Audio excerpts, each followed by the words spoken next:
औज़ुबिल्लाहिस्समीउल-अलीम मिनश्शैतानिर्रजीम बिस्मिल्लाहिर्रहमानिर्रहीम वबिही नस्तईन व हुवा खैरुल मुईन। और इस दफ़ा जो मुझे कहा गया है वो ख़वातीन के मसाइल के हवाले से आज मैं आपकी खिदमत में है इसको बयान करूँगी। सुलेमान बिन खालिद की रिवायत के साथ आगाज़ करते हैं। सुलेमान बिन खालिद रावी का नाम है। क़ुल्तु li अबी अब्दुल्लाह, मैंने छठे इमाम सादिक़ आले मोहम्मद इमाम जाफ़र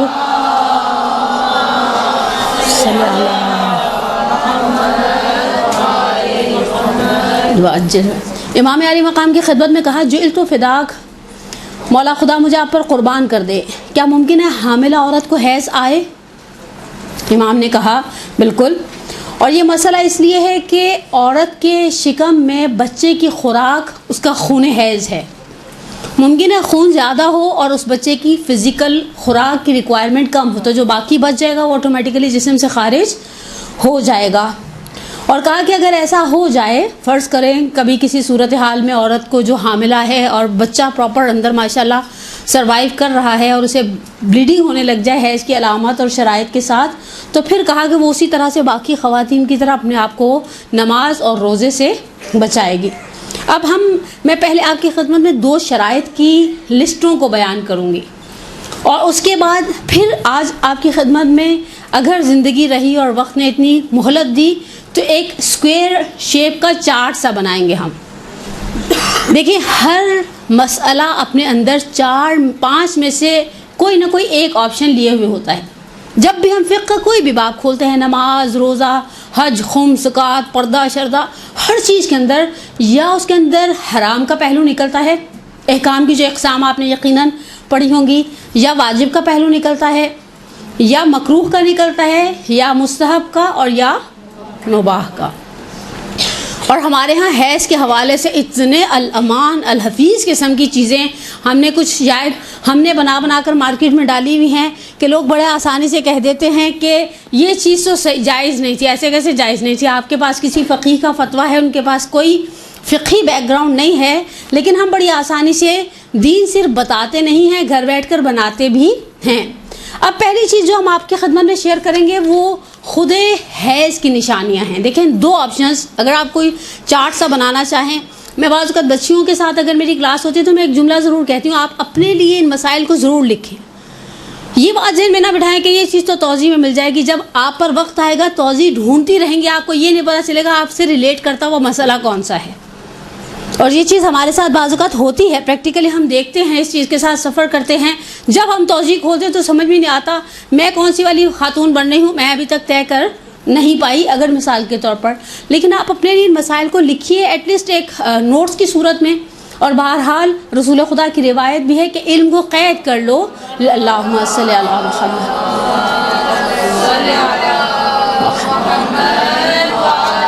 मुहम्मद कि इल्म को क़ैद कर लो लिख कर। और आप देखिए हमारे बुजुर्गान की एक अच्छी रविश थी कि वो लिख कर रखा करते थे।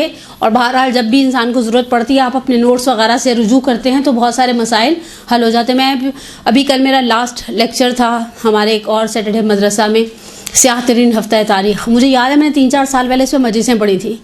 वो जो नोट्स और वो पॉइंट्स बनाए हुए थे ना, वो आज भी कारआमद थे और बड़े फ्रूटफुल साबित होते हैं। बस पहली चीज़ खुद है इसके खून की निशानियाँ। देखिए, औरत के रहम से नॉर्मली 5 तरह के खून खारिज होते हैं। औरत के रहम यानी यूट्रस, बच्चेदानी। अब इससे ज़्यादा मेरे पास कोई तीसरी ज़ुबान नहीं है जिससे मैं उसको एक्सप्लेन करूं।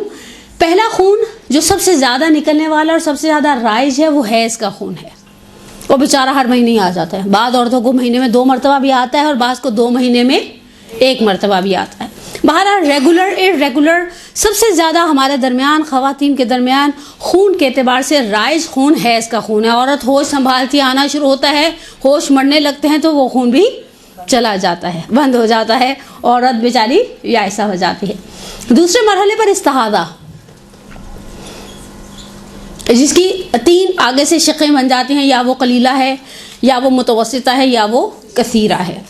तीसरे मरहले पर निफास, परवरदिगार किसी को सही और सालिम बच्चा दे, या खुदा न खास्ता किसी का टर्मिनेट हो जाए, मिसकैरेज हो जाए, बच्चा सख्त हो जाए, बहरहाल वो जो खून निकलेगा उस बच्चे की पैदाइश के बाद, यानी बच्चे के पहले जिस्म के हिस्से के निकलने के बाद निकलने वाला खून निफास का खून कहलाता है। तीसरी कैटेगरी में आता है ख़वातीन के खूनों के एतबार से। अच्छा, ये पहली 3 कैटेगरी, यानी मैंने कहा 5 खून जिस्म से निकलते हैं। पहले 3 खून दमाए सलासा कहलाते हैं। आपने एक फ़िक़ही मसला सुना होगा या कभी मुमकिन है आपने बाज़ उलमा की क्लासेस में मसला यानी जाना भी हो कि नमाज के अंदर किसी खून की एक मखसूस मकदार का आपको रिलीफ देती है शरीयत। मसलन एक उंगली की पोर के बराबर, एक चांदी के सिक्के के बराबर। दमाए सलासा अगर नमाजी के लिबास पर, यानी ये जो पहली 3 कैटेगरीज मैंने आपकी खिदमत में बयान की, हैज़, इस्तिहाज़ा और निफास। जिन्होंने दोपहर का खाना नहीं खाया उनकी आवाज़ भी नहीं निकलेगी, ठीक है ना। अब हैज़, निफास और इस्तिहाज़ा अगर इनकी एक सुई की नोक के बराबर भी नमाजी के लिबास पर है और नमाजी को पता है कि ये लिबास आलूदा था, उसकी नमाज नहीं होगी। यानी शरीयत इन 3 खूनों के बारे में इस तरह की तहारत के एतबार से सेंसिटिविटी दिखाती है। बस 3 खून मैंने आपकी खिदमत में बयान की। चौथा खून बिकारत है।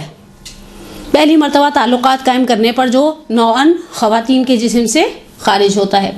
5वां और आखिरी खून ज़ख्म का खून है। ज़ख्म का खून मुमकिन है, मसलन हम जब खून की बात करते हैं तो ऐसा लगता है जैसे बड़े फ्लो के साथ आने वाला खून है। बाज़ वक़्त मुमकिन है किसी को स्पॉटिंग हो।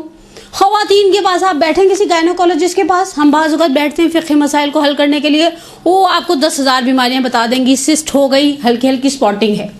मैंने जो 3 मिसालें ली हैं, ये वो तीनों मिसालें हैं जो हमारे माशरे के दरमियान प्रैक्टिकली पेश आने वाली मिसालें हैं।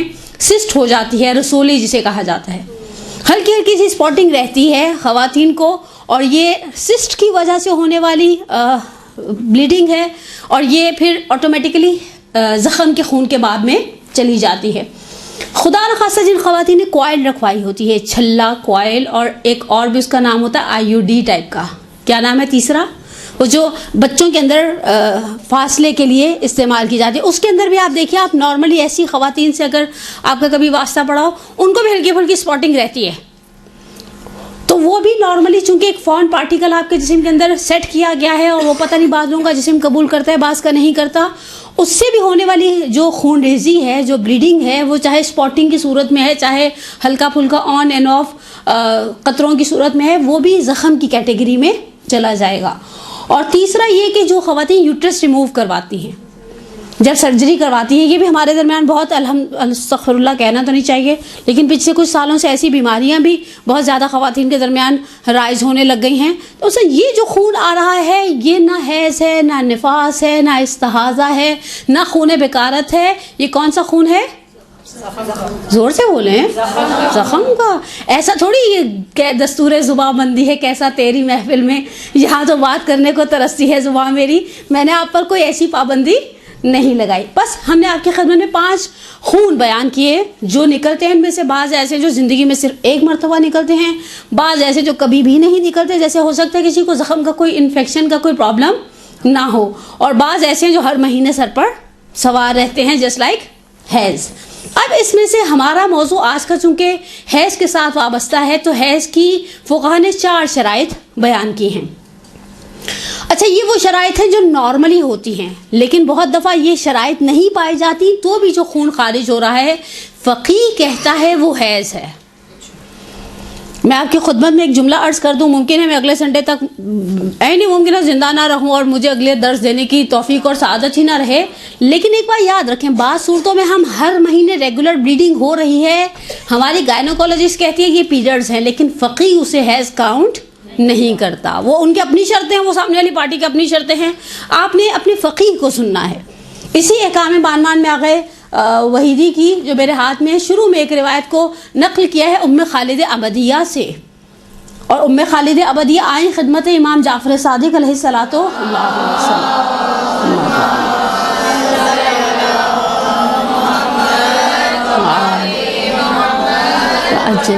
इमाम सादिक की खिदमत में आई और कहा कि मेरे पेट में गुड़गुड़ की शिकायत रहती है। अब ये कैसी गुड़गुड़ है मुझे नहीं मालूम, मैंने सिर्फ तर्जुमा किया हदीस का। और जुल तो फिदा, खुदा मुझे आप पर कुर्बान कर दे मौला, इराक़ के अतिब्बा ने, अच्छा ये इराक़ी खातून हैं, ज़ाहिरन शायद कूफा की रहने वाली हैं, इमाम की खिदमत में आई हैं और कहते हैं कि इराक़ के तबीबों ने, जो ज़माने के डॉक्टर्स थे, उन्होंने कहा है कि एक ख़ास किस्म की शराब पियो ताकि तुम्हारे ये मैदे का प्रॉब्लम सॉल्व हो जाए। इमाम सादिक पलट कर सवाल का जवाब देने से पहले खुद इमाम सादिक उम्मे खालिदा बदिया से कहते हैं कि अच्छा अगर तुम्हें तकलीफ़ है, तबीबों ने कह दिया है कि तुम पी लो, तो तुम क्यों नहीं पीती। इमाम के अल्फाज का मफहूम मेरी ज़ुबान से आगे से उम्मे खालिदा बदिया कहती है, मौला मैं आपकी तकलीफ़ करती हूँ, मैं क़यामत के मैदान में जब जाऊँ, फ़र्ज़ करें मिसाल के तौर पे मैं ये वो शराब की वो ख़ास किस्म पीकर चली जाऊँ और खुदा मुझे मुआख़ज़ा करे और कहे उम्मे खालिदा बदिया तुमने किससे पूछ कर ये पी, ये तो तुम्हारी शरीयत में जायज़ नहीं थी, तो मैं कहूँगी मुझे इमाम सादिक ने इजाज़त दी तो मैंने पी, और अगर फ़र्ज़ करें मैं नहीं पीती और इस दर्द से मैं मर जाती हूँ और मैं मैदान महशर में जाती हूँ, तो खुदा मुझसे पूछता उम्मे खालिद तुम्हारे पास तबीब ने इलाज दिया था और तुमने इलाज नहीं किया, मसलन अब तुम्हारा कॉलम उधर खुल जाता है जहाँ खुदकुशी करने वाले लोग हैं, तो मैं इमाम मौला से खुदा से कहूँगी कि मुझे इमाम सादिक ने मना किया था, मैं आपकी तकलीद करती हूँ, मैं इराक़ के अतिब्बा की तकलीद नहीं करती। तो इमाम ने कहा हरगिज़ मत पीना, हत्ता हुलकूम की तरफ इशारा करके कहा जान यहाँ तक भी पहुँच जाए तो नहीं पीना। हमें अपने बात सूरतों में अपने तबीब को नहीं देखना, हमें ये देखना हमारा फ़क़ीह क्या कहता है, और फिर फ़क़ीह के क़वानीन के मुताबिक पहली शर्त सुर्ख या स्याही माइल सुर्ख, रेड, वो ब्रिक रेड, फलाना रेड, रेड के अंदर हमने इतने शेड्स बना लिए हैं कि अल अमान अल हफीज़, लेकिन बहरहाल फ़ुक़हा कहते हैं खून हैज़ की पहली निशानी ये है कि वो सुर्ख होता है या स्याही माइल सुर्ख होता है, वो जो डार्क मैरून सा कलर हो जाता है बेचारे का, इस तरह का शेड बयान करें। दूसरी शर्त फरमाते हैं गलीज़। अच्छा तौज़ी में भी अगर आप देखेंगे लफ्ज़ गलीज़ मिलेगा, गलीज़ अरबी में है गाढ़ा और उर्दू में गलीज़ कहते हैं डर्टी को, गंदा। हम बच्चों का ना गलीज़ बच्चा एक लगा दी बेचारे को, नाक बहरी हो, जुड़े हुए बाल हैं और बुरा हाल हुआ है, नहीं, गलीज़ से मुराद गाढ़ापन। तीसरी चीज़ गर्म, ऑब्वियसली इतना गर्म नहीं जितनी चाय कॉफ़ी का कप गर्म होता है, एक गर्माइश का एहसास है उसके अंदर जब वो जिस्म से खारिज हो रहा है। और चौथी और आखिरी शर्त हैज़ के खून की जो चौथी और आखिरी निशानी है वो ये कि थोड़े से प्रेशर और जलन के साथ जिस्म से खारिज होता है। ये चार शर्तें हैज़ की शराइत है। अब आ जाएं हाइज़ की शराइत की तरफ। दो अलग अलग चीज़ें हो गई, ये खून की शर्तें थी। अब खून देखने वाली आंटी को कैसा होना चाहिए वो आपकी खिदमत में बयान करते हैं। हम फरमाते हैं कि हाइज़ा की सबसे पहली शर्त, हाइज़ा बालिग़ हो। अगर औरत के अंदर एक ही शर्त रखी है फ़ुक़हा ने बुलूग़ के एतबार से, उसके 9 साल कमरी पूरे हो जाए। अब तो ऐसी ऐप्स हैं कि अगर आपके पास अपनी इंग्लिश की डेट ऑफ बर्थ है तो आप उसके अंदर डालेंगे तो आपको इस्लामिक डेट ऑफ बर्थ भी दे देगा, वरना मेरा ख्याल है दीनदार घरों में बच्चों की तारीख़ पैदाइश इस्लामी याद रखी जाती है ताकि जब बच्चा बालिग़ हो, बच्चा या बच्ची, तो अब फिर वो ये टेंशन ना हो कि कौन सी तारीख़ थी और कब से। अब तो जश्न बुलूग़त भी रखते हैं लोग, वो आपने देखा होगा जश्न तकलीफ़ के नाम से। हाँ, स्कूल्स में भी बहुत दफ़ा, यानी कराची के स्कूल का मुझे आइडिया नहीं, लेकिन स्कूलों में भी गर्ल्स का ग्रेड 3 में और बॉयज़ का मसलन थोड़ा सा बाद हाँ मनाया जाता है और उसमें बड़े केक शेक काटे जाते हैं, उनको लड़कियों को नमाज की चादरें दी जाती हैं और अम्मा अब्बा को बुला कर कहा जाता है कि अब आप इस बच्चे को अप्रिशिएट करें। खैर, आप मेंटली तौर पे उसूली एतबार से बच्चे को ज़हनी तौर पर तैयार करना माही का नॉर्मली काम है।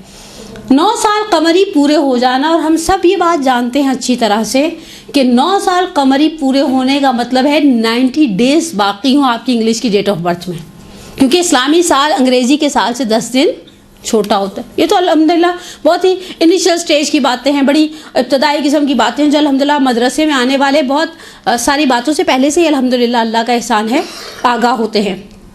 बस फ़िक़्ही एतबार से बच्ची 9 साल पूरे होने से पहले खुदा न खास्ता कोई खून देखे तो फ़ुक़हा उसे हैज़ का खून करार नहीं देते। ये एक दूसरा सानहा है कि हमारे यहाँ गर्ल्स के अंदर हैज़ की एज नीचे आ गई है, यानी हम बाज़ का शिया स्कूल्स के साथ राब्ते में होते हैं और बच्चियों को कभी ऐसे फ़िक़्ही मसाइल बताते हैं।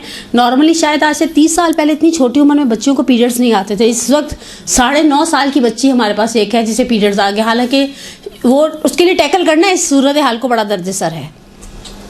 अब इसके अंदर बहुत सारे इश्यूज़ हैं, वो मेरा मौजू ही नहीं है, वरना खुद हम माएँ जानती हैं कि कौन सी चीज़ें सबब बनती हैं कि बच्चों की ये जो एक जिसे कहना एक फेज़ है, एक रिस्पॉन्सिबिलिटी है। और अगर आपके जहन के अंदर हो तो हैज़ के हवाले से मैं चाहती तो थी कि इब्तिदा में ही इस आयत की तिलावत करूँ, सूरह मुबारक बकरा आयत नंबर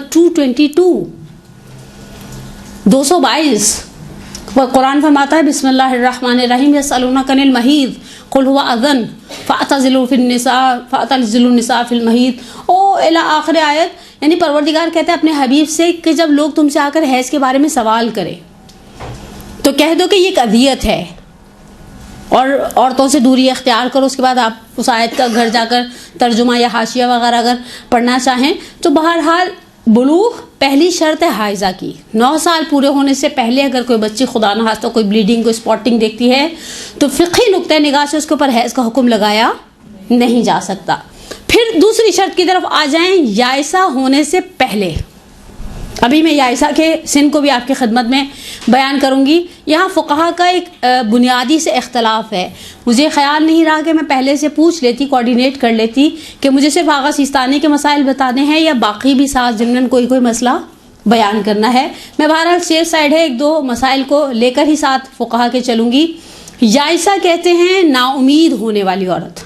यहाँ पर इन्होंने इसकी डेफिनेशन बयान की है, वो औरत याइसा है जिसके अंदर 2 चीज़ों से नाउमीदी हो जाए, एक हैज़ देखने से और एक बच्चेदार होने से। हमारे एक उस्ताद कहा करते थे रिश्ते आने से भी नाउमीद हो जाए। मैंने कहा आपको देखी नहीं है, बाज़ ख़वातीन 70 की बहार में 35 की लगती हैं। आपने देखा ना बाज़ को वाकई इंसान देख कर हैरान है, 57 साल की लगती तो नहीं है, उल्टा कर ले ऐसा। हाँ देखिए, हम तो किसी को नहीं कह सकते कि कौन 57 का है और कौन 57 का नहीं है। ऐसे खुल्लम खुल्ला बैठ के थोड़ी ख़वातीन की उम्र डिस्कस की जाती है। औरतें, मैं कल उम्र की बात कर रही थी, ख़वातीन उम्र के मामले में इतनी सेंसिटिव होती है। खातून बेचारी ऑपरेशन थिएटर के बेड पर लेटी हुई थी, थिएटर में थी। एनीस्थीसिया देने वाले साहब ने कहा यहाँ पर पर्ची पर लिखी हुई आपकी उम्र 28 साल है। एनीस्थीसिया बहुत सेंसिटिव स्टेज होती है ना देने वाले के लिए। उसने कहा आपकी उम्र बहुत मेंशन करती है, अगर आपने अपनी उम्र कम बताई है और मैंने आपको डोज 28 ईयर्स के हिसाब से दे दी, मुमकिन है आप होश में ना आए। तो उन्होंने कहा 38 कर लो। उसने कहा मैं आपको फिर से कह रहा हूँ, इसके अंदर एक एक कतरे का हिसाब होता है, एक एक कतरे का हिसाब होता है। उसने बेचारे डराया, कहते 48 कर लो। कहता है ऐसा ना हो आप इस ऑपरेशन थिएटर के बेड से फिर गुस्साल के बेड पर जाएं। कहती है 50 से ऊपर तो किसी सूरत में नहीं जाऊंगी, चाहे मेरा जनाजा उठा दिया जाए। तो याइसा होना फ़ुक़हा के दरमियान इख्तलाफ, जो इख्तलाफ नहीं है, जो बहस है वो याइसा होने में सैयद और गैर सैयद की है। जो डिफ्रेंशिएट करते हैं फ़ुक़हा वो सादात को गैर सादात के साथ। बहरहाल ये सादात का एक शायद एहतराम भी काउंट हो। बहरहाल हम तो हमेशा टोकन ऑफ रिस्पेक्ट देते हैं सादात की खिदमत में। और हम मुझे अभी हमारी एक स्कॉलर बहन है, मैं उनका नाम नहीं लेना चाहती, उन्होंने बड़ी प्यारी बात कही। कहा शायद ये भी एक उनसर हो कि सादात ज़्यादा बच्चे पैदा करें। अच्छा, मैंने इतने साल से मेरा इस तदरीस का साबका है, लेकिन मैंने कभी इस पॉइंट ऑफ व्यू से सोचा नहीं था कि सादा, आप देखें ना, याइसा होने तक औरत बच्चा पैदा करने की सलाहियत रखती है। बालिग होने से लेकर याइसा होने तक औरत बच्चा पैदा करने की सलाहियत कुदरत की तरफ से उसके अंदर एक सलाहियत को वदियत किया जाता है कि ये औरत बच्ची इस काबिल है कि मसलन इससे ताल्लुकात कायम किए जाएँ, उस ताल्लुकात के नतीजे में ये साहिब औलाद हो। मैंने कहा सादात तो शायद अब बच्चे पैदा करने से घबराने लगे, सभी घबराने लग गए हैं। आप दीनदार ख़वातीन का पता है पहला नारा क्या हो गया है? आप उनसे कहें आपके कितने बच्चे हैं? बच्चे 2 ही अच्छे। ये किसने कहा? ये नारा किसने लगाया? अंग्रेज़ों का भी नहीं था। ये हमारी हमाकत थी। असल में हमने सोचा लो वो 6 बच्चे लेकर खप रही है, अभी तक स्कूल भेज रही है, हमारे दोनों बड़े हो गए, हम भी आज़ाद, बच्चे भी आज़ाद। हमारे यहाँ ये नारा लगाया गया दीनदारों के दरमियान कि तरबियत करनी। मैं आपके सामने एक दूसरा नारा रखूं, अगर आपके अंदर तरबियत की सलाहियत है तो 10 बच्चे भी कम हैं। यानी ये गलत नारा। अच्छा, हम औरतें भी इनकी बातों में आ जाती हैं, घबरा जाती हैं। और कल मैं किसी ने मुझसे ऐसे जिक्र किया कि वो बड़ी डिप्रेस हैं, वो फारिग हैं, एक बच्चा पता नहीं कौन सी जगह पे चला गया, एक कहाँ चला गया, बच्चे की शादी हो गई। मैंने कहा तो आप एक और बच्चा पैदा कर ले। तो मेरी शक्ल देखने लगी, अल्लाह ज़हरा रहने दो इस उम्र में। मैंने कहा उम्र की क्या बात है यार, थोड़ी देर पहले तो तुम कहती थी जवान होना चाहिए। जब मैंने कहा तुम सी ग्रीन कलर के कपड़े पहनकर शादी भी आई हुई हो तो तुमने कहा दिल जवान होना चाहिए। हमारे औरतों के दरमियान ये सोच गलत थी और हमने दीन के नाम पर इस सोच को अपनाया और अप्रिशिएट किया। नहीं, बच्चे पालना बड़ा मुश्किल काम है। एक बार याद रखें, हम सिर्फ वसीला हैं, पालने वाला रब्बुल अरबाब है। हमारा सिर्फ काम मसल इस चीज़ की हिफाजत करना है। इसके अलावा हम, आपके ख्याल में औरत बच्चा पाल सकती है? अगर खुदा मदद ना करे ना, शायद अपने नीचे दबा के रात को उसके ऊपर उल्टी होकर सो जाए और बच्चा बेचारा सुबह गुसल खाने से गुसल कब्रिस्तान में पहुंचा हुआ।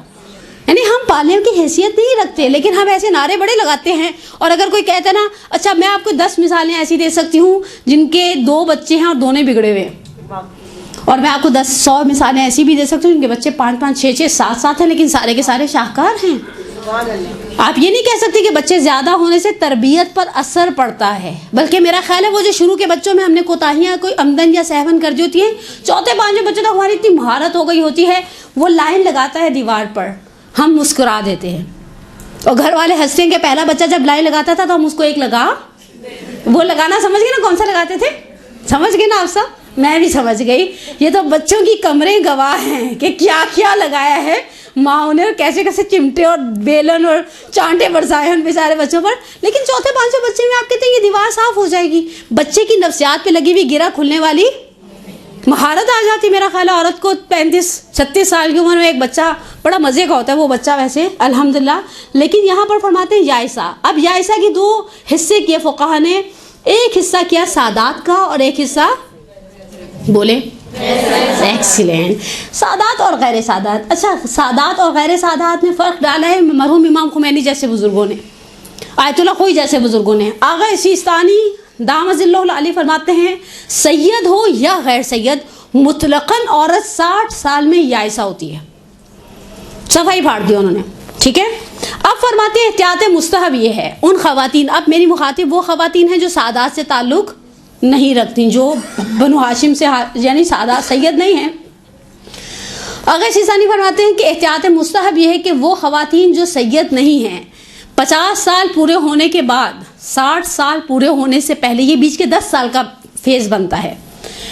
अगर ऐसा खून देखें कि 50 साल से पहले देखती हैं तो 100% कहती हैं ये हैज़ है, तो फिर इस खातून को एहतियात मुस्तहब ये है कि हाइज़ और मुस्तहाज़ा के आमाल को जमा करना चाहिए। मुश्किल लफ्ज़ हो गया ना? नहीं। सही है, क्लियर है। अच्छा, मैं फिर भी उन लोगों के लिए वजाहत कर दूं जिनके लिए शायद मुश्किल हो। जहां अभी आप आगे बहुत दफ़ा मेरे मुंह से सुनेंगे एहतियात करेगी हाइज़ और मुस्तहाज़ा के दरमियान, हाइज़ा पर नमाज पढ़ना हराम है, हाइज़ा पर रोज़ा रखना हराम है, हाइज़ा पर मस्जिद में रुकना हराम है, हाइज़ा के लिए उन 4 आयतों को पढ़ना जिन पर सजदा वाजिब हो जाता है हराम है। लेकिन इसके बरअक्स मुस्तहाज़ा को नमाज भी पढ़नी है, रोज़ा भी रखना है, बाकी वाजिबात को भी अदा करना है। ये औरत जहाँ फ़क़ीह कहता है कि हाइज़ और मुस्तहाज़ा की एहतियात को करेगी, अगर इससे इस दौरान रोज़े रखे हैं तो बाद में इन रोज़ों की क़ज़ा भी करेगी। वो अब मैं आगे जाकर आपकी खिदमत में एक्सप्लेन करूँगी। अलबत्ता अगर सिस्तानी की एहतियात मुस्तहब है, आपकी मर्ज़ी अमल करें, आपकी मर्ज़ी अमल ना करें। जी ओके, मैं कोशिश रहबर के, एक्चुअली मेरे पास रहबर के नहीं हैं, आगे हुई के हैं, आगे सिस्तानी के हैं, इमाम खुमैनी के हैं, नासिर मकारिम शिराजी के हैं, आगे लंकरानी के हैं, लेकिन रहबर मुअज़्ज़म के मसाइल इस जो बात चीज़ें ऐसी हैं जो मुझे उनकी पता है, पहले से ही पता है मक़ाम मुअज़्ज़म रहबरी की। यानी इस किताब से हटकर मैंने उनकी जो तौज़ी इस्तफ़तात के नाम की किताब को जो कंपाइल किया गया है, जो मसाइल मुझे उनके मालूम है वो मैं ज़िम्नन साथ साथ बयान करती रहूँ। ओके श्योर, ये मेरा पुराना प्रॉब्लम है मेरे बच्चे, खुदा मेरी हिदायत करे, मेरी इस्लाह करे। अलबत्ता फरमाते हैं अब आ जाइए, सैयद औरत कब उसके 60 साल मुकम्मल होंगे और गैर सैदानी कब 50 साल की होगी। फरमाते हैं 60 साल कमरी इक्वल हैं 58 साल, 58 ईयर्स, 58 साल 77 दिन। ये 77 का लफ्ज़ बड़ा मुश्किल है, 77 आई नो 77, बट इसको ज़ुबान से जारी करना। मैं सुबह आका से कहती फुस्तताई किसे कहते हैं, तो मेरे हाथ में मेरा मोबाइल था, कह रहे क्या पढ़ लिया है तुमने। मैंने कहा नहीं, ये इन्होंने लिखा हुआ है, एक गिरोह है, एक मसलक है, एक मकतब फ़िक्र है। तो कह रहे इतनी मुश्किल बातें, मैंने सोचा अभी दोपहर का खाना भी नहीं खाया, खाना खा लें फिर उसके बाद पूछती हूँ कि ये कौन सा गिरोह होता है। 77 दिन, 77 डेज एंड 12 आवर्स, 12 घंटे। ये 12 घंटे बाज़ बहुत मुहिम है आपके लिए कि आपको ये तय करना है। अलग खुसूस मैं आपको बताऊँ, ये मसला कब आपके लिए आसान बनता है और कब आपकी के लिए बड़ा कंफर्टेबल होता है, आप ज़ियारतों पर पहुंच गई और आपको वहाँ पर पीरियड्स आ गए। अब वो सारे जरी के पास जा रहे थे, हम बेचारे बैठे हुए बाहर, खुद ही पिन चुपकी रहती कि अल्लाह सारे चले गए, मैं अंदर जा नहीं सकी। मज़े की बात है, मुझे याद है कुछ साल पहले मशहद मुक़द्दस में, कुछ से मुराद कम से कम 15 साल पुरानी बात है, मैं हरम में बैठी हुई थी तो एक साहब तकरीर कर रहे थे, बड़ी खूबसूरत बात उन्होंने कही, कहा गिदागर का काम दरवाजे के बाहर बैठ के मांगना है। और मैं सोचे पड़ गई, मैंने कहा कितनी प्यारी बात कही है इन्होंने, गिदागर का काम घर में दंदनाना नहीं है। अच्छा कौन सा लगता है जो बाहर बैठी होती है बंदा, बाज़ को जिन्होंने कैमरास लगे होते हैं घरों के अंदर, आपने कहा बंदा आते जाते देखते यार अभी तक बैठी है, चल इसको तो दे ही देना, उठे यहाँ से हमारे घर की दहलीज खाली करे। और हरम में अभी मैं लास्ट वीक थी वहाँ पर अल्हम्दुलिल्लाह, हरम में इमाम अली इब्न मूसा रज़ा अलैहिस्सलातु वस्सलाम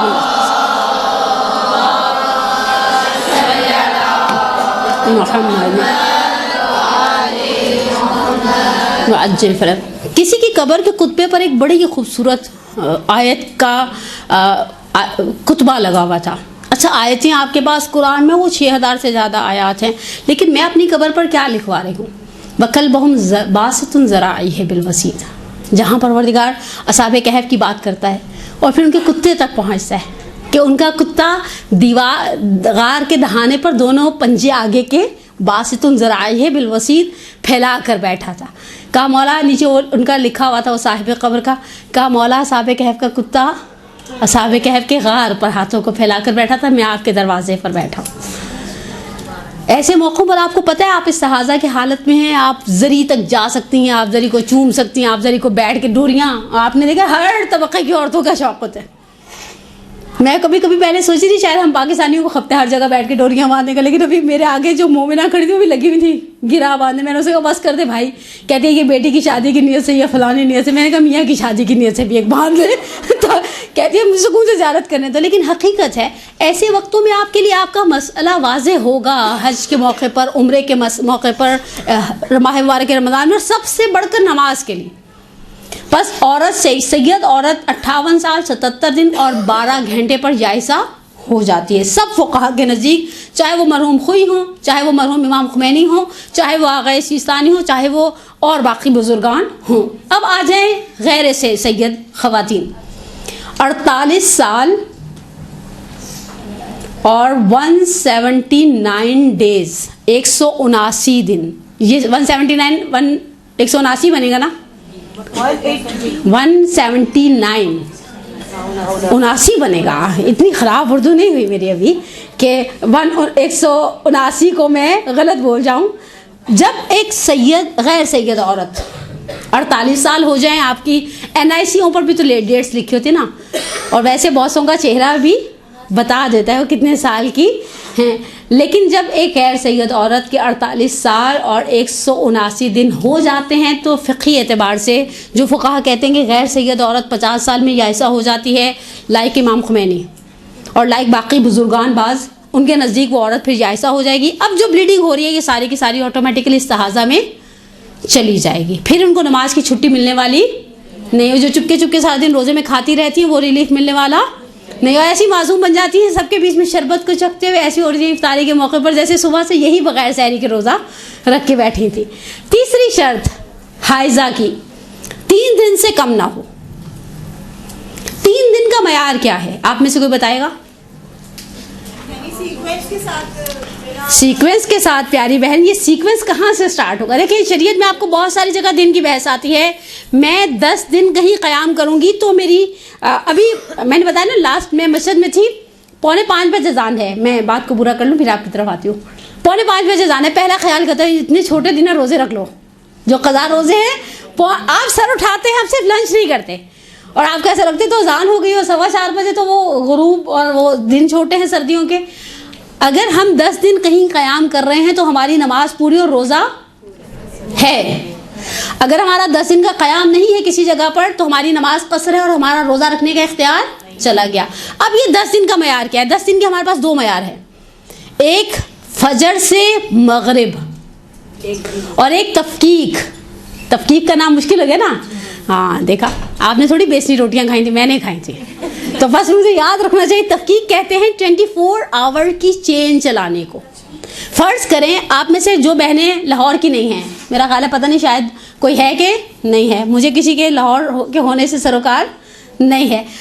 आप लाहौर पहुंची शाम को 6:30 बजे, आपका 10 दिन का स्टे है, यानी 1 जनवरी को आप 6:30 बजे पहुंची हैं तो 11 जनवरी को 6:30 बजे आपके 10 दिन मुकम्मल हो जाएंगे। शरीयत में दिन इसी तरह से काउंट किए जाते हैं। 2 तरीके हैं। पहला तरीका क्या मैंने आपकी खिदमत में अर्ज किया, फजर से मगरिब। परवरदिगार इंशाल्लाह आपको मुझे नसीब करे आइम्मा अथार की ज़ियारत पर जाना।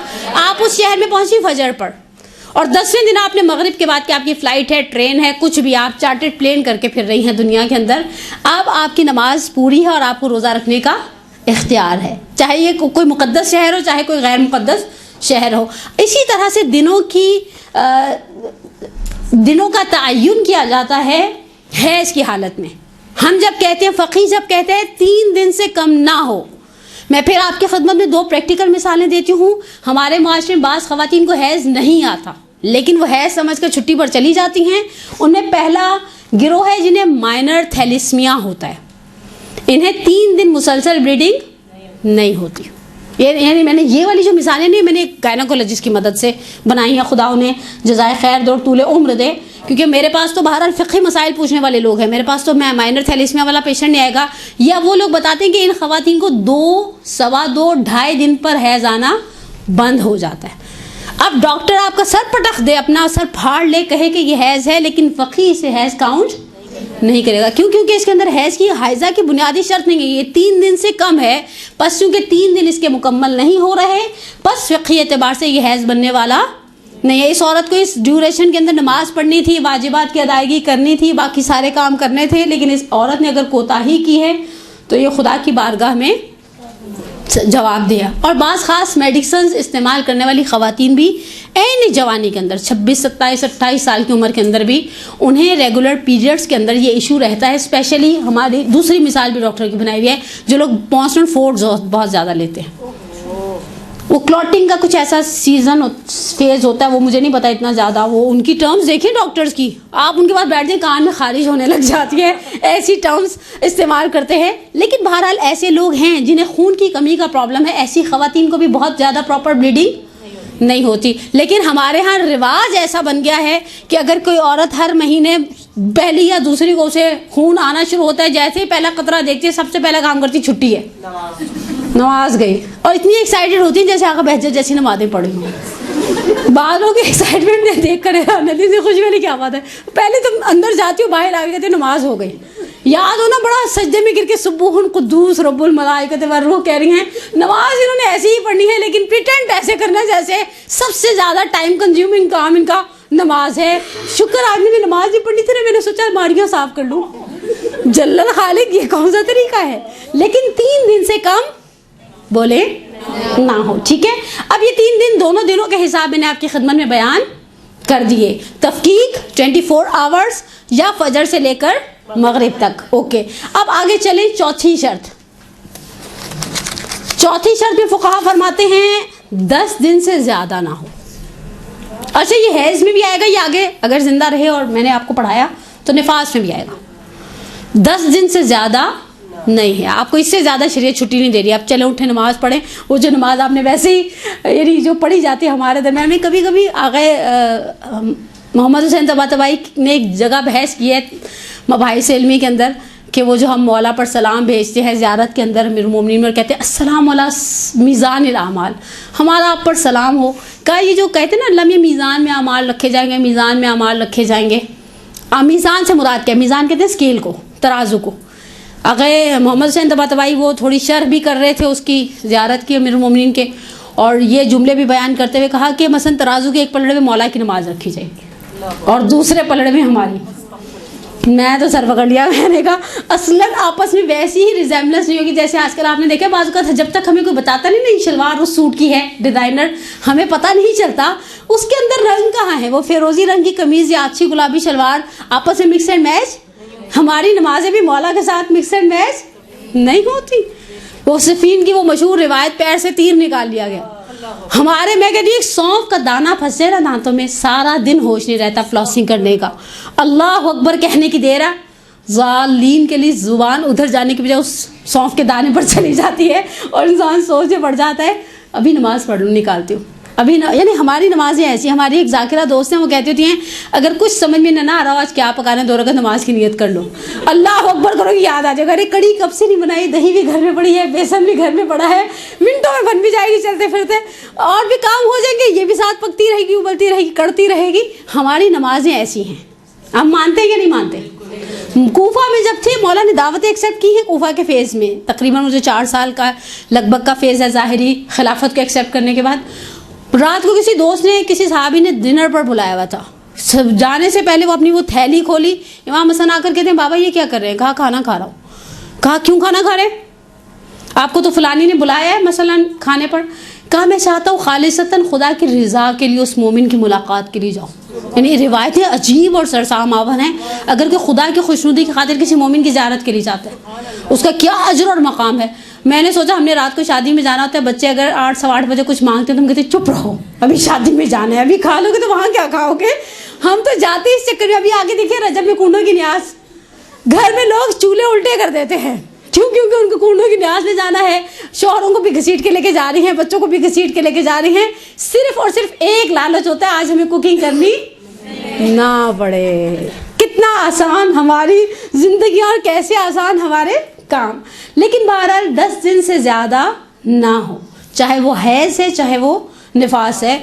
अलबत्ता यहाँ पर फिर फ़ुक़हा ने एक छोटी सी बहस उठाई है जो मैं आगे इंशाल्लाह आपकी खिदमत में बयान करूँगी कि अगर औरत को यकीन हो जाए कि हैज़ ये जो खून आ रहा है ये 10 दिन से बढ़ जाएगा तो फिर उसके फ़िक़ही मसाइल अलग हो जाते हैं जो इंशाल्लाह डिटेल में अगर सआदत रही तो आपकी खिदमत में नेक्स्ट वीक बयान करेंगे। 5वीं और आखिरी शर्त, पहले 3 दिन में खून मुसलसल आए। अच्छा, मुसलसल आए से मुराद हरगिज़ ये नहीं है कि खून जिस्म से खारिज भी हो, अंदर मौजूद रहना काफ़ी है। आपने कॉटन स्टिक से, आपने किसी और चीज़ से चेक किया, खून अंदर मौजूद है, अंदर मौजूद रहना चाहिए। अगर अंदर मौजूद होने में डिस्कनेक्शन हो जाएगा पहले 3 दिन के अंदर, और ऐसा डिस्कनेक्शन होगा कि उसमें ये कहलाए कि खून मुनक़ते हो गया है। मुनक़ते हो जाना समझे, रुक गया है खून, तो फिर इस सूरत में वो बाज़ औक़ात दोनों ही फेज़ इस्तिहाज़ा बन जाएंगे और हैज़ सिरे से बीच में से निकल जाएगा। ये 5 शराइत थी हाइज़ा की जो मैंने आपकी खिदमत में हैज़ के हवाले से बयान की। बालिग़ होना चाहिए, याइसा होने से पहले देखे, 3 दिन से कम ना हो, 10 दिन से ज़्यादा ना हो, पहले 3 दिन के अंदर खून अंदर मुसलसल मौजूद रहे। यहाँ तक अगर आपके लिए मसला क्लियर हो गया है तो एक सलवात पढ़े मोहम्मद वाले।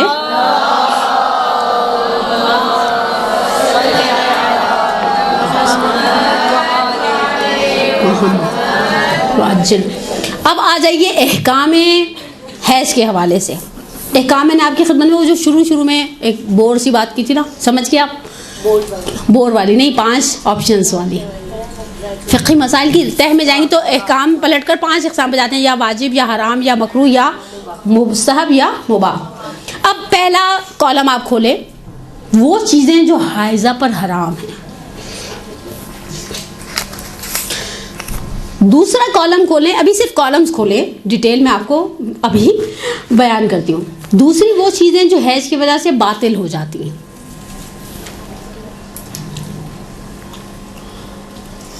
पहला वो चीज़ें जो हाइज़ा पर हराम हैं। अच्छा, मैंने अभी आपकी खिदमत में एक लिस्ट पढ़ती हूँ, आपको पता चलेगा बाद में कि फ़ुक़हा की बताई हुई चीज़ें बहुत लिमिटेड हैं और हमारी बनाई हुई अल्लमान अल-हफ़ीज़। मैंने आपको कहा ना मेरा पिछले कुछ साल से साबिक़ा है इस मौजू को पढ़ाने का, तो मेरे पास सवालों का एक जो ढेर सा लग जाता है, उससे मुझे अंदाज़ा हो गया कि हमने किस किस चीज़ को हराम बनाया हुआ है। और पिछले 2.5 या 3 साल से हम फ़िक़ही मसाइल के 5-6 ग्रुप्स भी कंडक्ट करती हैं एक दोस्त के साथ मिलकर। उसमें जो सवाल आते हैं, दिन रात आते हैं, बंदे का दिल चाहता अपना सर दीवार पे दे मारे, लेकिन कमाल ये है कि अपने सर भी प्यारा है और दीवार का पेंट भी प्यारा है। यानी किस तरह से हमारे अंदर हमने हैज़ को एक हवा बनाया है। ये चीज़ मैं इस नतीजे पर बहरहाल पहुँच गई हूँ।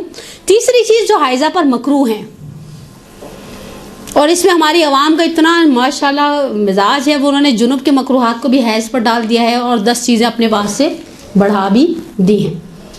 चौथी मुस्तहब्बात हाइज़ा, उस बेचारी पर भी 4 चीज़ें मुस्तहब हैं अगर वो अमल करना चाहे। असल में हम अमल किए बगैर उम्मीद रखते हैं कि हम जन्नत में चले जाएंगे। एक मिसाल मैंने कहीं किसी किताब में पढ़ी थी 0 पॉइंट में, मसलन आप यहाँ पर इसके अंदर, ये तो खैर पानी का गिलास है, आप थोड़ी देर के लिए समझिए चाय का कप है, उसके अंदर 1 घंटा चमची हिलाते रहें, चाय मीठी होने वाली नहीं। चाय को मीठा होने के लिए क्या चाहिए? शक्कर। हम बगैर शक्कर के चाय के मीठा होने की उम्मीद रखते हैं। हम ये चाहते हैं हम बैठे रहें सच के, मोबाइल पर लगे रहें, फेसबुक, इंस्टा, फलाना ढिमगाना, उसके बाद अल्लाह में के फरिश्तों इसे करबला इसको जन्नत में ले चलो। फरिश्ते भी ऐसे दाएं और बाएं देख कर गए, ये वाली नहीं अल्लाह मियाँ ये डिजर्व नहीं करती, ऐसी सिचुएशन है। मुस्तहब्बात हाइज़ और आखिरी चीज़ें वो जो हैज़ की वजह से औरत पर वाजिब हो जाती हैं। 5 कॉलम्स मैंने आपकी खिदमत में 5 उन्वान बयान किए, आप रिपीट करती हूँ। बिल्कुल मुझे उधर से शिकायत आई तो मैंने सोचा मैं अब रिपीट कर दूँ, इसको तो मैं कम से कम कंट्रोल कर सकती हूँ। वो चीज़ें जो हाइज़ा पर हराम हैं, पहला उन्वान। वो चीज़ें जो हैज़ की वजह से बातिल हो जाती हैं, दूसरा उन्वान। वो चीज़ें जो हाइज़ा पर मकरू है, अभी आप देखिएगा वो रजब शाबान की न्याज़ों में कितने सवाल आएंगे। औरत बना सकती है, औरत खा सकती है, औरत एक नुक्कड़ में बैठी रहे सिर्फ हरामी के बहाने। हमारे पास बाज़ गुस्ल खाने में हम जहाँ मैयतों को नहलाते हैं तो बाज़ ख़वातीन करना चलना कुछ तो मैं तो उसमें हूँ, हैं तो हैं। आपके लिए वो कफन के उन मराहिल में मसला खड़ा होगा जहाँ पर कफन पर लिखे हुए अस्माए इलाही हैं, जोशन कबीर है, जोशन सगीर है, कुरान की आयत है। उससे पहले आप आएँ काम करें, वरना फिर बाहर चली जाए, हमारे सर पर सवार ना हो। चौथी चीज़, जो चीज़ें हाइज़ा पर मुस्तहब हैं, और 5वीं वो चीज़ें जो हैज़ की वजह से औरत पर वाजिब हो जाती हैं। कंप्लीट हो गया? लिखवाना शुरू करूं? जी। अब आप मेरे जाने का इंतज़ार कर रहे हैं ना? कोई नहीं, आपके साथ साथ मैं भी कर रही हूँ। फंतज़िरू इन्नी माकुम मिनल मुंतज़िरीन। हम दोनों पार्टियाँ एक दूसरे के साथ इंतज़ार करने वालों में से हैं। सबसे पहली चीज़ जो हाइज़ा पर हराम है वो तमाम इबादतें जो मशरूत बेतहारत हैं। मशरूत समझते ना? हाँ, शर्त है, जिनमें तहारत की शर्त है। तहारत के लिए आप एक छोटा सा ब्रैकेट खोलें, लाइक वुज़ू, गुस्ल या तयम्मुम। वज़ू, गुस्ल, तयम्मुम, तहारत आसान वाली। हमने एक अच्छा काम किया, आगामी जासूबी से एक तयम्मुम का क्लिप बनवा के दोस्तों के साथ शेयर कर दिया मदरसा टीचर्स में। और जो अब तो बच्चों के स्कूल के यूनिफॉर्म होमवर्क के भी व्हाट्सएप के ग्रुप्स बने हुए ना, इतनी सहूलत हो गई है। तो हमने भी ये काम किया कि चले सदका जारिया हमारी तरफ से भी बहरहाल रहे और बख्शिश का इंशाअल्लाह सबब बन जाए। हर वो इबादत जिसमें तहारत की शर्त है हाइज़ा पर हराम है। सबसे पहले नमाज। अब ये नमाज वाजिब हो या मुस्तहब फ़र्क नहीं पड़ता। दूसरे रोज़ा। तीसरे तवाफ। उधर मस्जिदुल हराम के करीब फुकाहा फटकने की इजाज़त नहीं देते, तवाफ करने के लिए तो अंदर बंदे को बहरहाल काबे के गिर्द घूमना पड़ता है। चौथे एतिकाफ। अच्छी एक एतिकाफ बहरहाल एक अच्छा सिलसिला है। पाकिस्तान में कराची में पिछले कुछ सालों से ख़वातीन के चल रहे हैं, 1-2 जगह पर मेरे सुनने में आया। अच्छा है, औरतें बैठी रहीं 3 दिन, लेकिन वो औरतें वहाँ जाके भी टिक्की पार्टी शुरू कर देती। आज मेरे घर से इफ्तारी आएगी। और हमारे यहाँ लाहौर में तो पता, अगर आप एतिकाफ में बैठी तो आपके बहन भाई आपके लिए जोड़े जोड़े या कुछ गिफ्ट लेकर आएंगे। उनका खुदाया अल्लाह की एक इबादत सुकून से नहीं रहने दी हमने। लेकिन बहरहाल हमने इबादतों को खालिस नहीं रहने दिया। बहरहाल 4 चीज़ें मैंने आपकी खिदमत में बयान की, और हर वो इबादत जिसके लिए तहारत की शर्त है, बेजुज़ नमाज मैयत। नमाज मैयत आप जुनूब हैं, आप हैज़ में हैं, आप किसी भी हालत में पढ़ने का इख्तियार। असल में उसको नमाज ऐसे ही मुसामहतन कहा जाता है। वो बुनियादी तौर पर नमाज होती नहीं, वो एक दुआ की एक फॉर्म होती है और वो बैठ के उसके लिए बख्शिश मांगी जाती है। दूसरी चीज़ खत्ते कुरान को छूना। मैंने आपकी खिदमत में भी एक हराम बयान किया है। दूसरा हराम खत्ते कुरान को, खत से मुराद हाँ लिखाई को छूना। खुदावंद मुताल के नामों को छूना किसी भी ज़ुबान में, जो खुदा के नाम हैं, परवरदिगार के अस्माए गिरामे में। आपने देखा बाज़ जगह पर लिखा होता है अल्लाह, अब ये खत्ताती हुआ है, कारपेट बना हुआ है, मोतियों से लिखा हुआ है, कढ़ाई की हुई है, कुछ भी है, आप इसे किसी भी जुबान में है हालत हैज में छू नहीं सकते। सिफात ख़ास से खुदा, सिफात ख़ास से खुदा में से एक की मिसाल आप बनाएं, कोई भी बना दे। हई नहीं। सिफात ख़ास से खुदा मसलन राज़िक़, जब मैं आपके सामने कहूँगी ना राज़िक़, तो आपके जहन में पहला कॉन्सेप्ट किसका आएगा? मसलन लफ्ज़ हई से मुमकिन है आप मुझे भी हई समझें, मैं अभी ज़िंदा हूँ, इसके अंदर जो बैक्टीरियाज हैं वो भी बेचारे ज़िंदा हैं, मेरे अंदर जाकर भी ज़िंदा रहेंगे। मसलन खालिक, लफ्ज़ खालिक को सोचते ही परवरदिगार का ख्याल आता है। राज़िक़, हाँ, बस सिफात ख़ास से खुदा को भी छूना जायज़ नहीं है। अलबत्ता फिर यहाँ पर फ़ुक़हा ने आइम्मा और अम्बिया के नाम के अंदर एक छोटा सा इख्तलाफ बयान के एहतियात वाजिब की बिना पर इन्हें अल्लाह के नाम के साथ मुल्हक़ किया है। हालत हैज़ में आप इन्हें छू नहीं सकते। इसके बाद तीसरी चीज़ जो हालत हैज़ में हराम है वो है 4 सूरह अज़ीमा की आयात को पढ़ना, यानी वो 4 आयात पढ़ना जिन पर सजदा वाजिब है। सूरह अलिफ लाम मीम तंजील, हामीम सजदा, वन नज्म और सूरह अलक़। 32वां सूरा, 41वां सूरा, सूरा नंबर 53 क्या बनता है? 53 बनता है 53, और 96 अलक़, इक़रा बिस्मि रब्बिकल्लज़ी ख़लक़ वाला। आगे सिस्तानी, आगे खुई, आगे रहबर मुअज़्ज़म, इनके नज़दीक इन 4 आयात को पढ़ना हाइज़ के लिए जायज़ नहीं है। ओके, अलबत्ता इमाम ख़ुमैनी के नज़दीक पूरा सूरा पढ़ने हराम है। जिस सूरे के अंदर सजदा वाजिब है, ज़िम्नन अगर हमारे दरमियान कोई मरहूम इमाम ख़ुमैनी अलैहिर्रहमा की मुक़ल्लिदा हैं तो उनके नज़दीक पूरा सूरा पढ़ना ही हराम है। लेकिन ये 3 मशहूर फ़ुक़हा फरमाते हैं इन 4 आयतों को पढ़ना हाइज़ा के लिए हराम है। अच्छा, अब ये एक मसला अगर आपने याद करिए ना, आपके 100 मसले समझ जाएंगे। मुझे कैसे? सुबह हमारा मैंने कहा ना वो जो व्हाट्सएप के ग्रुप है, सुबह एक मसला आया था, ज़ियारत वारिसा हाइज़ा पढ़ सकती है? हाइज़ा पूरा कुरान पढ़ सकती है, हाइज़ा पूरी मुफाती पढ़ सकती है, हाइज़ा मुफाती के साथ वो वज़ाइफ़ुल अबरार की दुआएं भी पढ़ सकती है। बस ये 4 आयतें पढ़ने की इजाज़त शरीयत उसे नहीं देती। और हम इतने अच्छे नहीं हैं कि ये 4 आयतें वैसे भी हमारी ऐसी जानिसार। मैं आपको एक जुमला दोबारा कहूँ, कुरान में कुछ सूरे हमारे महबूब हैं जो हम रेगुलर पढ़ते हैं, और कुछ फिलिंग दी ब्लैंक्स आप खुद कर लेना, घर जाके कर लीजिएगा। हम बात सूरे, मसलन मैं आपको सबसे आसान मिसाल जो मैं अक्सर दरसों में देती हूँ ना, वो सूरह मुबारक यासीन की है। यासीन से पहले और बाद में फातिर और सबा आती है। ऑलमोस्ट सूरे की क्वांटिटी भी उतनी ही है, लेकिन अगर हम यासीन पढ़ने लगते हैं स्टॉप वॉच लगाकर, घर जाकर यासीन पढ़ें, उसका सवाब मुझे हदिया कर दें, ठीक है ना? कितना अच्छा मैं आपको तरगीब दिला रही हूँ। स्टॉप वॉच लगा के पढ़े, मेरा अंदाज़ा है 3.5 से 5 मिनट के अंदर हम सूरह यासीन, एक्सीलेंट, डन, ठीक है। अच्छा, फिर दोबारा स्टॉप वॉच लगाए, सूरह फातिर पढ़े, 3.5 मिनट में पूरी होने वाली नहीं है।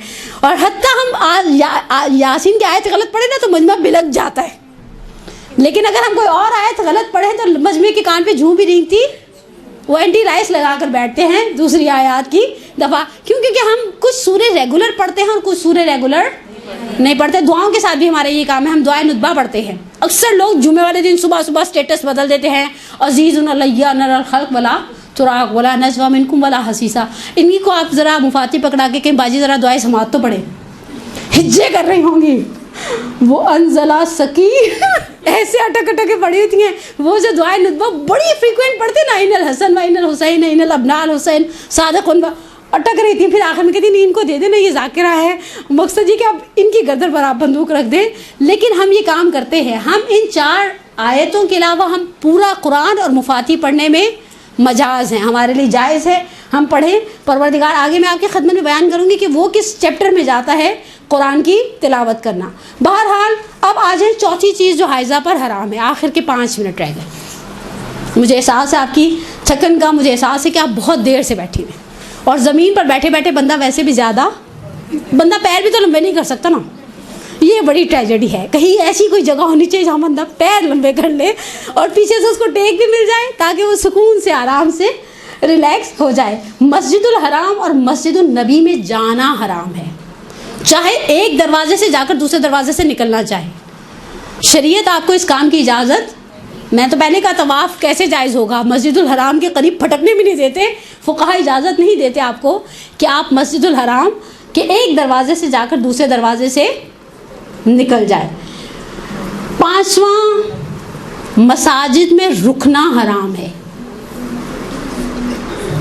मसाजिद में बोले रुकना हराम है, यानी आप रुक नहीं सकते। बाज़ जगह पर, हमारे पाकिस्तान में तो नहीं है ट्रेंड, पोलिंग स्टेशन मस्जिदें नहीं बनती, स्कूल्स बनते हैं, वो भी गवर्नमेंट के सड़े हुए वाले। ठीक है, अभी तो बेचारे इलेक्शन गुजरे हैं, लोगों ने बैठ के पार्टियां, घर में बैठ के पार्टियां बनाई हुई, आप किसको वोट दे रहे हैं? हत्ता एक घर में ससुर किसी को वोट दे रहे हैं, बहू किसी को दे रही है, शौहर किसी को दे रहे हैं, बीवी किसी को दे रही है। अजीब हमने सियासत घर के अंदर लाकर बिठाई हुई थी। लेकिन बाज़ शिया ममालिक के अंदर पोलिंग स्टेशन मसाजिद में बनते हैं, औरत मस्जिद में रुकने का हक नहीं रखती। बाज़ लोग हालत हैज़ में ज़ियारतों पर चले जाते हैं, वो जमकरान भी चले जाते हैं। सहला और कूफा में भी आप रुक नहीं सकती। और हमारे यहाँ पता है क्या होता है, मैंने कहा ना, हम जब फ़िक़ही मसाइल को रिप्लाई करते हैं, वो सारा ग्रुप अंदर चला जाएगा, वो होटल से ही ना जाए बीवी, होटल से ना जाए। अगर आपको इतना ऑड एंड ऑकवर्ड लग रहा है, और अगर इतना ऑड एंड ऑकवर्ड नहीं लग रहा, तो बाहर बैठकर कहीं इलाही साइलुका बिबाबिक। मस्जिद के दरवाजे पर इमाम सज्जाद की दुआ है, खुदाया तेरा साइल तेरे दरवाजे पर आ गया है। और फिर वहाँ बैठकर दुआ मांगने का अपने कसम से एक मज़ा है। लोग वहाँ पर दे धड़ाक नमाजें पढ़ते हैं और हम बाहर बैठकर दरवाजे पर दुआएं मांग लेते हैं। अब दुआ मुख्तलिफ इबादा, वो परवरदिगार जो इतनी जमीयत की तरफ मुतवज्जे है, हमारी तरफ भी इंशाअल्लाह मुतवज्जे रहेगा। कैसे मुमकिन है, आप दुनिया के अंदर, मैं कभी कभी अहले बैत से कहती हूँ कि कैसे मुमकिन हम एक रॉ से गुजर रहे हो, 3 या 4 मांगने वाले बैठे हुए हैं, मर्द हैं औरतें हैं, मुझे फ़र्क नहीं पड़ता। आपने एक को दिया, बाद वाला खुद ब खुद एक उम्मीद अपनी आंखों में बांध देता है। आपका वॉलेट खुलता है ना, बाद वाले को उम्मीद होती है, अच्छा आपने दूसरे को भी दिया, तीसरे की उम्मीद पुख्ता हो जाएगी। तीसरे को देने के बाद आप चौथे को ना दें, ये चीज़ करीम को ज़ेब नहीं देती। आपने दिल में एक आस जगा दी, आस जगा दी ना। आप पहले ही अपना वॉलेट बंद रखते हैं, जैसे कुछ लोगों का मुंह बंद रहता है, मातम में जवाब नहीं देते, सलवात का जवाब नहीं देते, नारे का जवाब नहीं देते, फातिहा नहीं पढ़ते मालूम मस्जिद के आखिर में साले सवाब की। लेकिन अगर आपने मुंह खोल दिए तो आपको देना पड़ेगा। लेकिन हकीकत है, एक बात याद रखिए, जब आइम्मा की बारगाह में पहुंचे ना, तो एक जुमला कहे, मौला अगर देना नहीं था तो दरवाजे पर बुलाया क्यों है, दरवाजे पर बुलाया क्यों है। दूसरा जुमला आपकी खिदमत में बयान करो, मैंने किताब को आज आपकी थकन को देखते हुए बंद कर दिया। मैंने ये जुमला, मैं नाम नहीं लेना चाहते, हमारे पाकिस्तान के रिसाइटर हैं, अभी भी मशहद में ही मुकीम हैं। वो एक जुमला बहुत खूबसूरत कहते हैं, आप दुनिया भर का दस्तूर है, आप फ़कीर आपके दरवाजे पर, आपकी गाड़ी के शीशे पर नॉक करता है, आपके माफ़ करो, कोई आपको कुछ नहीं कहेगा, आपका पैसा आपका इख्तियार। आप फ़कीर से कि मेरे साथ मेरे घर चलो, वो फ़कीर भी आपके पीछे चल पड़े और घर जाकर दरवाज़ा बंद करते हुए कहे मैंने नहीं देना। सब आपको एक ही जुमला कहेंगे, देना नहीं था तो बुलाया क्यों। कहा जब अहले बैत के दरवाजे पर पहुँचे तो वो देना नहीं था तो बुलाया क्यों, आपने बुलाया है। और हम ये नहीं करते कि नाक़िस दुआ मांगे, कि आए हैं तेरे दर पे तो कुछ लेकर, नहीं, कुछ नहीं, सब कुछ कबूलियत के लम्हात हैं। मांगने वाला बैठा है, इलाही साइलुका बिबाबिक, खुदाया तेरा मांगने वाला तेरे दरवाजे तक आ गया। ज़ईफ़ुका बिबाबिक, तेरा मेहमान तेरी बारगाह तक आ गया। जारुका बिबाबिक, मांगने वाला तेरे जवार में रहने वाला तेरी जवार तक पहुँच गया। और अल्लाह खुसूस हम जो इतने खुशनसीब हैं, हमारे पास इतने सारे वसीले हैं मांगने के लिए, इतने अनवाओ इक़साम के वसीले हैं। आप आमादे दुआ हुए, एक जुमला दुआ का आपकी सारी थकन उतर जाएगी, क़ल्बी, रूहानी, ज़हनी, जो अंदर लेकर हम ख़वातीन फिरती रहती। हमारे पास अहले बैत का एक नहीं सैकड़ों बहुत सारे वसीले थे जो हम देते हैं गाहे बगाहे, लेकिन उनमें बाज़ वसीले बड़े अजीब हैं। अभी लास्ट इसी महीने की 10 को कुमुल मुक़द्दस में जनाब फ़ातिमा मासूमा की शहादत की एक एहतमाम था और मातमी दस्ते आ रहे थे, बड़ा हयाहू था उस दिन हरम मुतहर करीम अहले बैत में। शहज़ादी को आखिर में बहुत हसरत थी अपने बाबा को देखने की, बहुत तमन्ना थी, यानी जिस तरह ज़ुबान हाल भी और हर बेटी की दिल की ख्वाहिश होती ना। एक जुमला नक़ल किया बुज़ुर्गान ने कि बनु हाशिम की कुछ बेटियों ने बाप का वक्त आखिर बहुत अजीब तरीके से गुजारा है। सिर्फ 1.5 मिनट लूँगी, इससे ज़्यादा मुझे पता है मेरा टाइम ख़त्म हो रहा है। पहली बेटी फ़ातिमा ज़हरा थी, वक्त आखिर बाप का सर जानों पर था, बेकरार थी, मलकुल मौत ने दस्तक दी। हमेशा आपने इस जुमले सुने हैं याम फ़ातिमा की मजालिस में। दूसरी बेटी उम्मे कुलसूम थी, दरवाजे पर खड़ी हो गई फजर की नमाज से पहले। मौला जब अबा कबा मामा पहनकर आए, दरवाजे के करीब पहुँचे, उम्मे कुलसूम ने कहा बाबा जाने नहीं। मरहूम शान हैदर जवादी आलल्लाहु मकामा ने एक जुमला कहा है कि मैं शहजादी से कहूँ 33 साल का सिन है, शौहर के घर में है, बाप अपने कैपिटल में है, मस्जिद में जा रहा है, जाने दे बीबी। तो वही नहीं रूह उम्मे कुलसूम पलट कर कहे कि मेरा दिल जानता है, हम बेटियों को खबर हो जाती है बाप पर कोई सख्त मुसीबत आने वाली। तीसरी बेटी बहुत मजलूम थी, ना फातिमा जहरा की तरह बाप के सर को जानों पर लेकर बैठी है, ना फुफी उम्मे कुलसूम की तरह दरवाजे और बाप के दरमियान में खड़ी है। इसने तो मुसीबत की इंतहा कर दी, घोड़े के सुमों से लिपट गई, मैं जुलझुला लेके जाने नहीं दूंगी। कहाँ जा रहे मेरे बाप को लेकर, सुबह से जो जाता है वापस कहाँ आता है। और चौथी फातिमा मासूमा थी। एक जुमला ज़ुबान हाल का मैंने अभी रिसेंटली जो शहादत की मजलिस पढ़ी क़ुम में, उसमें भी पढ़ा, आपकी खिदमत में भी। मेरा दिल कभी कभी कहता है शायद भाई से आकर कहा हो हम 17-18 बेटियां हैं, बाप के जनाजे पे खूब रोएंगे, भैया थोड़ी देर के लिए बगदाद के पुल से वो जनाजा मदीने मंगवा दो, हम बंदे कफन खोलेंगे, एक मर्तबा बाप का चेहरा देखेंगे, एक मर्तबा, फिर दिल में कोई हसरत बाकी नहीं रहेगी। परवरदिगारा तुझे उन 4 साबिर बेटियों का वास्ता बहक़ मोहम्मद वाले मोहम्मद, हमारी सबसे बड़ी हाजत हमारे इमाम के ज़हूर में ताजील फरमा, हमारे गुनाह कबीरा सग़ीरा को माफ़ फरमा, हमारे परेशान हालों की परेशानी को दूर फरमा, तमाम बीमारान इस्लाम में ख़ुसूस बीमारान मद्देनज़र को शिफाए आजिला और कामिला अता फरमा। परवरदिगार हमें हमारे वालिदैन के लिए, हमारी औलाद को हमारे लिए बाक़ियातुस सालिहात में से करार दे, हम सब का खातिमा बिल ईमान फरमा। हमारी बहनें, हमारी बेटियाँ जो घरों से इस वक्त वाक़ई संडे को निकलना मुश्किल है, परवरदिगार ये तेरे दीन को हासिल करने के लिए निकली, इनके साथ कुछ ना कुछ मुश्किलात होंगी, किसी के साथ फाइनेंशियल इश्यूज़ हैं, किसी के साथ सोशल इश्यूज़ हैं, किसी के साथ फ़िज़िकल इश्यूज़ हैं। बहक़ सिद्दीक़ा कुबरा तुझे फ़ातिमा ज़हरा की अज़मत का वास्ता देकर दुआ करते हैं कि हमारी ये मोमिनात जो इन दुरूस में शिरकत के लिए इतनी हैसल बर्दाश्त करती है, उन्हें दुनिया और आखिरत की नेमतों से माला माल फरमा, उनकी तमाम परेशानियों को दूर फरमा, उनकी तमाम शरई जायज़ हाजात को पूरा फरमा। रब्बना तक़ब्बल मिन्ना इन्नका अंतस समीउल अलीम, आमीन या रब्बल आलमीन। व सल्लल्लाहु अला मुहम्मद व आलिहि